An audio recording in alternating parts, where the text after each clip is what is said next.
මායතනයේ නිර්මාතෘ මහාචාර්ය නෙවිල් ප්‍රනාන්දු මහතා ඇතුළු පිරිසක් ජනාධිපති පෞද්ගලික ලේකම් එරික් වීරවර්ධන මහතා සමග සාකච්ඡාවක නිරත වුණා. සයිටම් ආයතනය සම්බන්ධයෙන් රජයේ ස්ථාවරයේ ඇතුළත්ව ජනාධිපති ලේකම්වරයා නිකුත් කළ නිවේදනය සම්බන්ධයෙන් මෙහිදී සාකච්ඡාවට ලක් වූ බවයි නෙවිල් ප්‍රනාන්දු මහතා සඳහන් කළේ. ළමුන් බඳවා ගැනීම නවත්වා ගැනීමේ ක්‍රියාදාමය ගැසට් පත්‍රිකාවකින් පමණක් කළ හැකි දෙයක් නෙවෙයි කියන එක අපි පෙන්වුම් කරලා දුන්නා. අලුත් කරුණු කිසි දෙයක් මෙතන නැහැ. ජනාධිපතිතුමා ඇතුළු රජය සියලුම පාර්ශවයන්ට සාධාරණ ඉෂ්ට කරන්න හදන හැම මොහොතේදීම දේශපාලන පටු අරමුණු තියෙන අය සිසුන් උසිගන්වමින් අභිආයුධ පවා අතට ගන්න යෝජනා කරමින් ඊටාම ත්‍රස්තවාදී ආකාරයකට ක්‍රියා කර ආකාරය අපි දැක්කා. ඒක අතිශයින් අමානුෂික තත්ත්වයක්. අපිට විරුද්ධ GMA එකේ ඉන්න කණ්ඩායම රුසියාවට ළමයි යවන ප්‍රසන්න රණවීර සමන්ත ආනන්ද කියලා ඉන්න වෛද්‍ය සභාවෙත් ඉන්න කණ්ඩායමක්. මේ ඔක්කොම තමයි සයිටමකට විරුද්ධ වෙළපාලි යවන්නේ. ඒ නිසා වෛද්‍ය සංගමේ ඉන්න මුර්ගියෝ ටික අයිමත් ස්ට්‍රයික් කරන්න පටන් ගත්තොත් මහජනයාට කියන්න ඕනේ මුන්ට ඔක්කොටම අල්ලලා ගහන්න කියලා. මොකද මේ දුප්පත් මිනිස්සුගේ සල්ලි වලින් තමයි මේ GMA එක මිනි මරුවන්ට පඩි ගෙවන්නේ. මම ආණ්ඩුවෙන් ඉල්ලා සිටිනවා අයිමත් වඩු වර්ජනය කරොත් දේපාල් සාධ්‍ය සන්තක් කරන්න කියලා.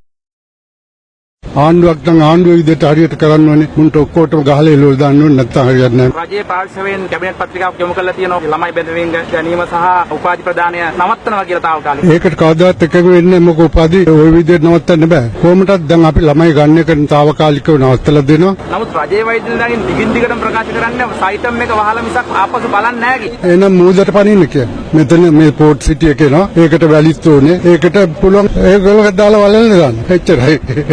කෙසේ වෙතත් රජයේ වෛද්‍ය නිලධාරීන්ගේ සංගමය අද පැවැත් වූ ප්‍රවෘත්ති සාකච්ඡාවකදී සඳහන් කළේ ජනාධිපතිවරයා සමග පසුගියදා කළ සාකච්ඡාවෙන් අනතුරුව ජනාධිපති ලේකම්වරයා නිකුත් කළ නිවේදනයේ සඳහන් පරිදි ගැටලු පිළිබඳ සාකච්ඡා කිරීමට යලි අවස්ථාවක් ලබා නොදුනහොත් වර්ජනයක් ක්‍රියාත්මක කරන බවයි. මේ කතා කරන මොහොත දක්වාම අපි බලාපොරොත්තු වෙච්ච සංශෝධන ලැබිලා නැහැ. ඒ හින්දා ඉදිරි දින කිහිපේ තා තීරණාත්මකයි. අපිට වෙන විකල්පයක් ඉතුරු වෙන්නේ නැහැ. වැඩ වර්ජනයක් හැරුණාම ඒ අනුව ඉතාමත්ම තීරණාත්මක ඉදිරි වැඩ වර්ජනයක් සඳහා දිනවකවානු නියම කිරීමට පමණයි ඉතුරු වෙලා තියෙන්නේ මේ මොහොතේදී. උතුරු නැගෙනහිර අර්බුදයටවත් මේ තරම් විසඳුම් රජයකින් ඉදිරිපත් කළ නැතුව ඇති. කිසිම පාර්ශවයක් මේ විසඳුම පිළිඅරන්නේ නැහැ නෙවිල් ප්‍රනාන්දු ඇරුණාම. ඒතකොට මේ විසඳුම කාටද දෙන්නේ? සමහරව තමන්ගේ ලේලියට දෙනවා. තව සමහරව තමන්ට ලැබෙන මුදල් වලට දෙනවා. කිරියල්ල මහත්තයා යාගේ හිතට දෙනවා. ග්‍රේරු මහත්තයා තමන්ගේ ගෙදර කට්ටියට දෙනවා. දැන් අලුත්ම නාට්‍ය තමයි නලින්ද හේරත් කොහොමද පොලිසියට ගෙනියන්නේ කියලා. ඉතින් අපිට කියන්නේ තියෙන රාජසේනාරත්නගේ ටිකිරි මොලේ කියලා තමයි. එයා දවස ගානේ සයිටම් එක සම්බන්ධයෙන්ම කීයක් පුවත්පත් නිවේදන නිකුත් කරලා තියෙනවද? අනේ දෙයියනේ ඔය මහන්සිය ඩෙන්ගු වලට දැම්මනම් ඩෙන්ගු රටේ නෑ. ඩෙන්ගු ලේලිට හැදුන්නේ නෑනේ. ඒකද ඕනේ නැහැ.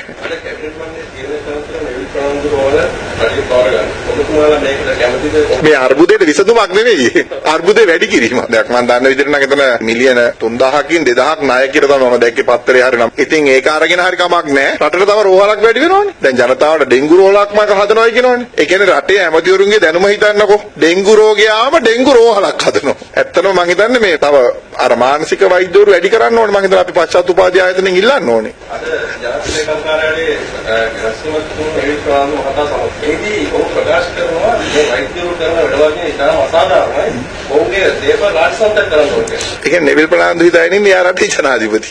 එයා තමයි යෝජනා කරන්නේ. එයා දැන් മന്ത്രിවත් නෙමෙයිනේ. එයා පෙරදුරානේ. ඔය රාජසේනාරත්නගේ කලින් වර්ෂන් එකනේ ඔය. එහෙට පැන්න මෙහෙට පැන්න අන්තිමට ගෙදර.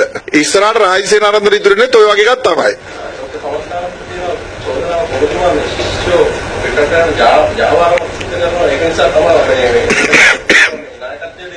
මණ්ඩල විදියට මම කරන එකම ජාවක ඉතින් ලෙඩුන්ට වෙහෙත් දෙන්න තමයි.